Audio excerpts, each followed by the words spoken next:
Good morning, Sasha and Hope. I'm just looking at my notes from the sermon this weekend. David Brower gave the sermon. It was pretty good, so encourage you to watch it.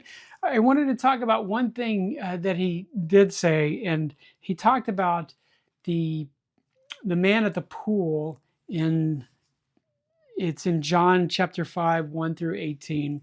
And there was this idea that an angel would stir the water and whoever gets to the water first gets healed. Now it doesn't actually say that people did get healed, it just said that that's what people thought. And so when Jesus comes in and says, "Do you want to be healed?" the man doesn't actually say, "Yes, I want to be healed." What he says is, "My system isn't serving me." He says, "Well, I'm lame and I can't get up and there's no one to help me. And so when they stir the waters, I'm not able to be the first one to get there." And so Jesus was asking him, does he want to be healed? What he's telling us is why his system isn't working. And Jesus then says, take up your mat and be healed. And so he does.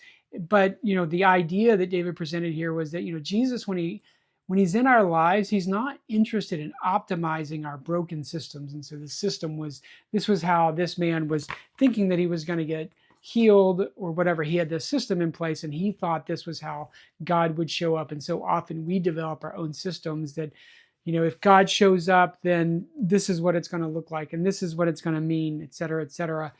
And the idea here is that Jesus is not into optimizing a broken system. So Jesus didn't say, "Well, let me help you. I'll drag you down there and then I'll stir the water. Or when the angel gets there and stirs the water, I'll dunk you in there and you'll be good."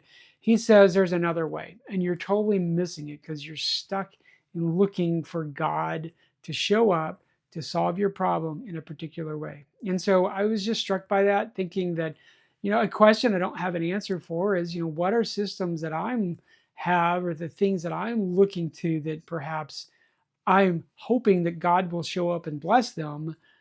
And what really has to happen is I just need to be open for God to do something totally different. So again, I don't have any answers on that. I would just challenge you to think of, is there something that you've set up that you really want or that you're really hoping for? And you kind of in your mind have a way, well, God, I need you to do this, this, this, this, this. And when he doesn't do it that way, you get angry, you get frustrated, or you just kind of give up because he's not meeting you the way you want to be met. I would probably point to maybe me getting married, right? So before I had, in my mind at Fort Hood, I thought, well, I'm going to have to know someone for 12 to 18 months and we're going to court for a year. And so it's going to be at least, a 2.5, maybe even a 3-year process.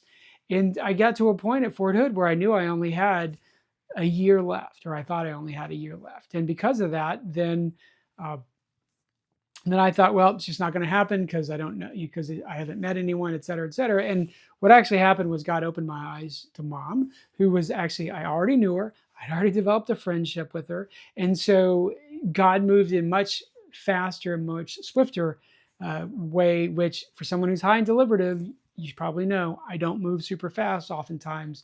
But in this case, it just felt like everything really lined up. And it was, I think, God sort of not taking the system that I developed in my mind of the timeline, but him just doing something totally new. So just want to challenge you to think about, what's something maybe that you've locked into, that you've decided this is the way it needs to be. And in fact, maybe God wants to do something different. So just keep your eyes open, trust in him, and we love you. We'll talk to you later. Bye-bye.